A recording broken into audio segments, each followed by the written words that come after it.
Assalamualaikum warahmatullahi wabarakatuh. Selamat pagi dan salam sejahtera untuk kita semua. Yang terhormat Dr. Mawarti Sarjana Sains Magister Pendidikan selaku dosen pengampu mata kuliah penelitian tindakan kelas.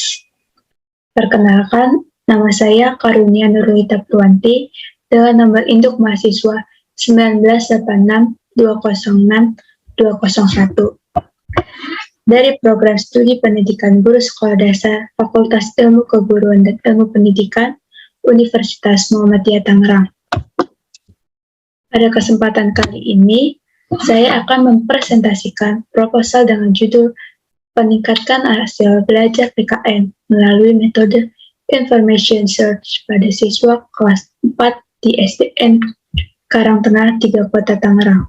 Adapun pokok pembahasan saya yaitu Bab 1 pendahuluan, Bab 2 landasan teori dan kerangka berpikir, dan Bab 3 metode penelitian. Penelitian ini dilatar belakangi oleh peran guru merupakan unsur dominan dalam menentukan pencapaian tujuan pembelajaran yang telah ditetapkan dalam kurikulum sekolah dasar. Dalam proses pembelajaran, siswa kurang didorong untuk mengembangkan kemampuan berpikir. Proses pembelajaran kelas hanya kepada kemampuan siswa untuk menghafal informasi, otak siswa dipaksa untuk mengingat dan menimbun berbagai informasi dengan menghubungkannya dengan sehari-hari. Untuk itu, guru perlu merancang strategi pembelajaran PKN yang baik dan tepat bagi siswa. Namun, rendahnya hasil belajar PKN masih didominasi dengan penggunaan metode ceramah dan kegiatan lebih berpusat pada guru. Sehingga, model pembelajaran aktif tipe Information Search merupakan jawaban atas rendahnya hasil belajar. Sumber belajar dapat berupa dokumen, buku teks, artikel, atau informasi dari internet, sehingga tidak dapat berpusat pada informasi yang disampaikan oleh guru. Penelitian ini perlu dilakukan karena dalam hal ini menemukan beberapa masalah yang terindikasi. Yang pertama ada pembelajaran masih berpusat pada guru sehingga membuat siswa menjadi pasif dalam kegiatan pembelajaran. Yang kedua, model pembelajaran belum bervariasi karena kurangnya pemahaman guru terhadap penggunaan strategi pembelajaran aktif. Yang ketiga, kegiatan pembelajaran terkesan monoton yang mengarah pada informasi yang disampaikan guru. Yang keempat, pendayagunaan sumber belajar yang belum optimal untuk menyampaikan materi pelajaran yang cukup luas. Dan yang kelima, rendahnya hasil belajar pada mata pelajaran PKN sehingga siswa sulit dalam mencapai tujuan belajar atau kompetensi yang harus disapainya. Peneliti membatasi masalah penelitian ini yaitu yang pertama, penerapan metode Information Search pada mata pelajaran PKN materi globalisasi di kelas 4 SD Negeri Karangtengah 3 Kota Tangerang. Yang kedua, meningkatkan hasil belajar PKN di kelas 4 SD Negeri Karangtengah 3 Kota Tangerang melalui metode Information Search. Berdasarkan pembatasan masalah dapat dirumuskan masalah, yaitu bagaimana efektivitas penerapan metode Information Search pada mata pembelajaran PKN, materi globalisasi di kelas 4 SD Negeri Karangtengah 3 Kota Tangerang, dan yang kedua, bagaimana upaya meningkatkan hasil belajar PKN di kelas 4 SD Negeri Karangtengah 3 Kota Tangerang melalui metode Information Search. Sehingga tujuan penelitian itu yang pertama, menerapkan metode Information Search PKN materi globalisasi di kelas 4 SD Negeri Karangtengah 3 Kota Tangerang, dan yang kedua, meningkatkan hasil belajar PKN di kelas 4 SD Negeri Karangtengah 3 Kota Tangerang melalui metode Information Search. Manfaat penelitian yaitu memiliki dua manfaat. Yang pertama ada manfaat teoritis dan yang kedua ada manfaat praktis. Manfaat teoritis itu dapat diperluas pada pembelajaran lain dalam menggunakan metode Information Search terhadap faktor-faktor penyebab timbulnya masalah yang telah teridentifikasi dalam peneliti. Sedangkan untuk manfaat praktis itu untuk bagi siswa, menumbuhkan motivasi dan meningkatkan hasil belajar siswa, baik kognitif maupun afektif. Bagi guru, mengetahui strategi pembelajaran yang bervariasi dan menambah pengetahuan guru dalam memperoleh sumber pembelajaran. Dan untuk bagi sekolah, manfaatnya, kepala sekolah dapat membuat program pelatihan untuk guru dan tumbuhnya iklim pembelajaran siswa aktif di sekolah. Teori yang digunakan yaitu menurut tinjauan hasil belajar PKN, belajar menurut Piaget, kegiatan belajar terjadi sesuai dengan pola tahap-tahap perkembangan tertentu dan umur seseorang, serta melalui proses asimilasi, akomodasi, dan ekuilibrasi. Belajar menurut teori kognitivisme lebih menekankan proses belajar daripada hasil itu sendiri, menurut Siregar dan Nara tahun 2010, halaman 30. Dan hasil belajar menurut Suprijono tahun 2015 merujuk pemikiran Bloom, menjelaskan bahwa hasil belajar adalah perubahan tingkah laku pada diri seseorang akibat tindak belajar yang mencakup kemampuan kognitif, afektif, dan psikomotorik. Dan pendidikan kewarganegaraan menurut Susanto tahun 2013 menjelaskan PKN adalah mata pelajaran yang digunakan sebagai wahana untuk mengembangkan dan melestarikan nilai, luhur, dan moral yang berakar pada budaya bangsa Indonesia. Dan globalisasi. Kata globalisasi dilihat dari akar katanya, berasal dari global dan sasi. Global bermakna meliputi seluruh dunia. Sasi berarti proses. Jadi, globalisasi adalah proses menyatukan warga dunia secara umum dan menyeluruh menjadi kelompok masyarakat. Dan menurut metode pembelajaran information short, metode pembelajaran menurut Hamzah dan Nurdi tahun 2011, metode pembelajaran didefinisikan sebagai cara yang digunakan guru dalam menjalankan fungsinya dan merupakan alat untuk mencapai tujuan pembelajaran. Metode pembelajaran informasi short menurut Silberman tahun 2013, metode information short dalam bahasa Indonesianya adalah metode mencari informasi yang mana tujuan dari metode ini dapat mengoperasikan otak dan memacunya untuk berpikir dan mencari jawaban. Dan karakteristik anak usia sekolah dasar. Pada siswa kelas 4 SD yang menurut Piaget, usia siswa berada pada tahap operasional konkret 7-12 tahun. Dapat terlihat pada sifat ego yang menurun. Mereka berpikir, tapi mereka masih kesulitan mengartikan kata-kata bermakna kias. Jamaah tahun 1994. Karakter utama siswa SD, mereka menampilkan perbedaan individual dalam banyak segi dan bidang. Perbedaan dalam inteligensi, kemampuan kognitif, dan bahasa, perkembangan kepribadian dan fisik anak.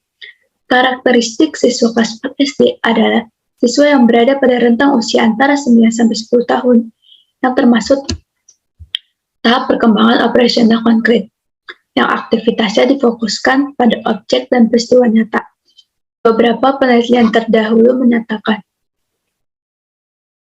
menurut penelitian Ipung Purnamasari UIN Sunan Kalijaga, Yogyakarta, dapat disimpulkan, penelitian strategi informasi dapat meningkatkan hasil belajar IPS kelas 5 di MIN Yogyakarta 2. Sedangkan pada penelitian Munasikah IAIN Wali Songo dapat disimpulkan, melalui strategi informasi short dapat meningkatkan upaya pemahaman mata pelajaran Al-Quran dan hadis pada materi pokok kandungan surat An-Nasr kelas 4 MI Sidorejo Tegarejo Magelang. Kemudian untuk kerangka berpikirnya terdiri atas kondisi saat ini, tindakan, dan yang terakhir tujuan hasil. Kondisi saat ini, metode pembelajaran yang digunakan metode konvensional. Siswa pasif dalam kegiatan pembelajaran, pendayagunaan sumber belajar belum optimal, dan rendahnya hasil belajar. Sedangkan tindakannya itu, penerapan metode pembelajaran information short, meningkatkan aktivitas siswa dalam pembelajaran melalui metode information short. Dan tujuan atau hasilnya itu hasil belajar siswa meningkat. Sehingga hipotesis tindakannya itu menggunakan metode informasi short diduga dapat meningkatkan hasil belajar PKN tentang globalisasi pada siswa kelas 4 SD dan Karangtengah, 3 Kota Tangerang. Pendekatan penelitian ini menggunakan model spiral Candice Center, di mana pelaksanaan kegiatan membentuk spiral yang dimulai dari perencanaan tindakan pengamatan, refleksi, dan perencanaan kembali untuk suatu ancang-ancang pemecahan permasalahan. Kehadiran dan peran peneliti di lapangan yaitu sebagai peneliti dan sekaligus sebagai guru. Peneliti terlebih dahulu membuat perencanaan pembelajaran, melakukan tindakan dan pengamatan dan refleksi. Tempat dan waktu penelitian dilakukan di SD Negeri Karangtengah 3 Kota Tangerang, dilakukan pada bulan September 2015 hingga 7 Juni 2016. Instrumen penelitian di sini ada dua definisi, yaitu definisi konseptual dan definisi operasional. Definisi konseptual dan definisi operasional menurut hasil belajar.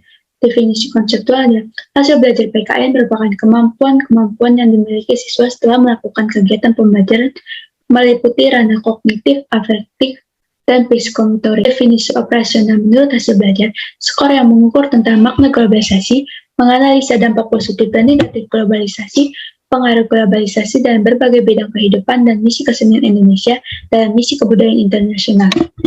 Metode informasi short dan definisi konseptual dan definisi operasional.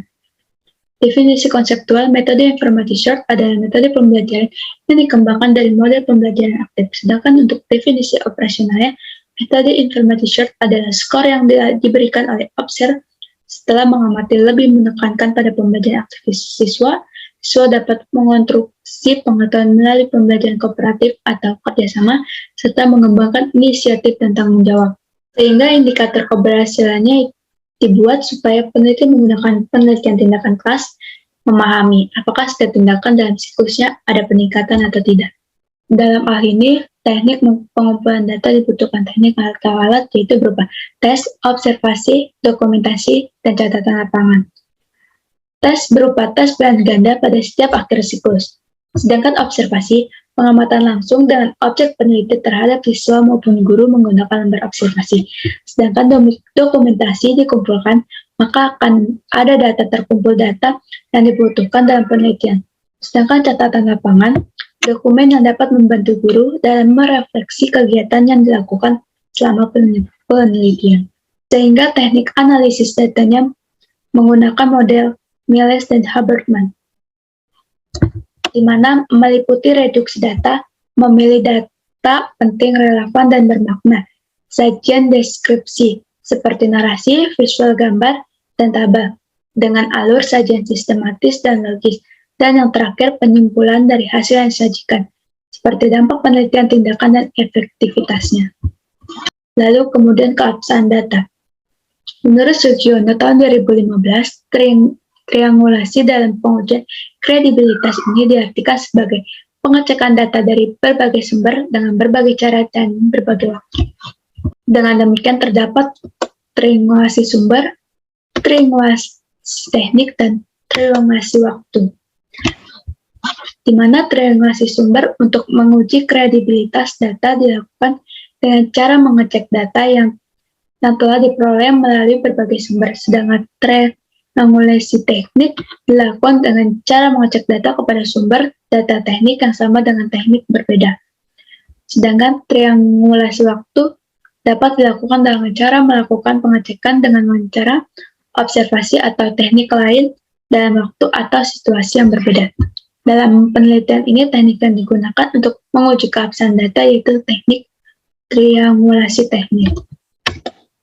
Lalu, desain dan prosedur penelitian ini memiliki 2 siklus. Setiap siklus memiliki 4 tahap, yaitu rencana, tindakan, observasi, dan refleksi. Untuk siklus pertama, rencana melakukan PTK, rencana pelaksanaan PTK. Sedangkan untuk tindakannya, penelitian ini melaksanakan tindakan berdasarkan rencana tindakan yang telah direncanakan sebagai upaya perbaikan dan peningkatan atau perubahan proses pembelajaran, perilaku, sikap, dan hasil belajar siswa. Dengan observasinya, peneliti mengamati dampak atau hasil dari tindakan yang dilaksanakan atau dikenakan pada siswa. Sedangkan untuk refleksinya, peneliti menganalisis hasil pelaksanaan pembelajaran dan menyusun RPP berdasarkan SK dan KD untuk siklus kedua. Sedangkan untuk siklus kedua dalam hal rencana, berdasarkan hasil refleksi pada siklus pertama, peneliti membuat rancangan.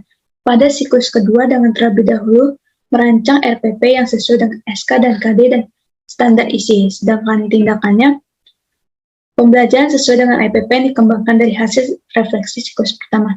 Sedangkan observasinya, mengadakan observasi terhadap proses pembelajaran dan pembentukan kompetensi peserta didik. Dan yang terakhir, refleksinya yaitu pelaksanaan siklus kedua dan menyusun perencanaan untuk siklus 3 dengan membuat RPP. Sekian dari saya. Kurang lebihnya mohon maaf. Wabillahi taufiq wal hidayah. Wassalamualaikum warahmatullahi wabarakatuh.